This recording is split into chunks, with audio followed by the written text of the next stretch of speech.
Hi guys, welcome back to my YouTube channel Art Abhijit. और video को शुरू करने से पहले अगर आप मेरे चैनल पे नए हैं तो नीचे वाले लाल बटन को दबाकर सब्सक्राइब कर देना और साथ ही साथ बेल आइकन को दबाना मत भूलना, क्योंकि मेरे लेटेस्ट अपडेट सबसे पहले पाने के लिए। चलिए, आज के वीडियो में मैं आप लोगों को दिखाऊंगा पोस्ट मेलोन का पोर्ट्रेट, वो भी मैं पेंसिल से करूंगा। और मेरा जो लास्ट वीडियो था, ये वाला वीडियो, इस पर मैंने बोला था कुछ चैलेंज दिया था आप लोगों को, उसके बारे में कुछ अपडेट भी दूंगा वीडियो के अंदर। आप लोग शुरू से लेकर एंड तक देखते रहना, बीच में स्किप मत करना। और वीडियो कैसा लगा मुझे कमेंट बॉक्स पे जरूर बताना। Let's jump to the table. इस ड्राइंग को करने के लिए मैं ब्रश टू का 200 GSM A3 पेपर यूज करूंगा।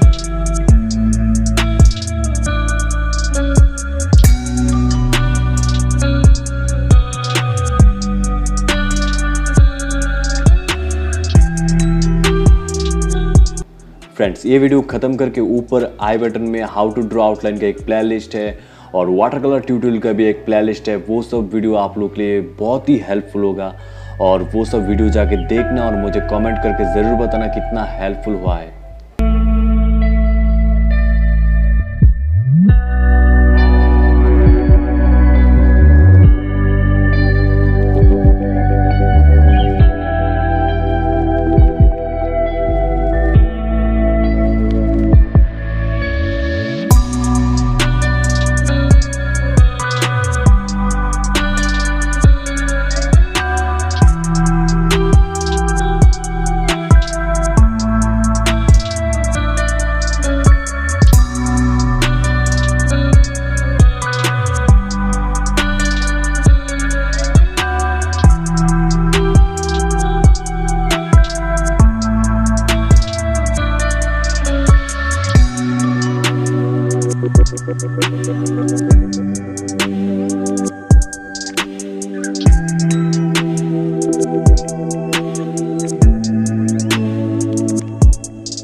फ्रेंड्स ये वीडियो ख़त्म करके ऊपर आई बटन में हाउ टू ड्रॉ आउटलाइन का एक प्लेलिस्ट है और वाटर कलर ट्यूटोरियल का भी एक प्लेलिस्ट है। वो सब वीडियो आप लोग के लिए बहुत ही हेल्पफुल होगा और वो सब वीडियो जाके देखना और मुझे कमेंट करके ज़रूर बताना कितना हेल्पफुल हुआ है।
फ्रेंड्स पोस्ट मेलन का पेंसिल ड्राइंग पोर्ट्रेट आप लोगों को कैसा लगा है मुझे कमेंट बॉक्स में ज़रूर बताना और वीडियो अच्छा लगी तो एक लाइक कर देना, अपने दोस्तों के साथ शेयर कर देना। और मैंने जो मेरा लास्ट वीडियो में बोला था आप लोगों को मुझे चैलेंज देने के लिए, उसमें से मैं 3 चैलेंज को एक्सेप्ट करूँगा, फिर उसको मैं करके दिखाऊँगा आप लोगों को। वो वाला 3 वीडियो में मेरा नेक्स्ट जो 3 वीडियो आने वाला है उसमें मैं वो 3 चैलेंज को मैं करके दिखाऊँगा आप लोगों को। तो आप लोग अगर मेरे चैनल पे नए हैं और ऐसे इंटरेस्टिंग वीडियो देखना चाहते हैं तो नीचे वाले लाल बटन को दबाकर सब्सक्राइब कर देना और साथ ही साथ बेल आइकन को दबाना मत भूलना, क्योंकि मेरी लेटेस्ट अपडेट सबसे पहले पाने के लिए। चलिए आज के लिए बाय।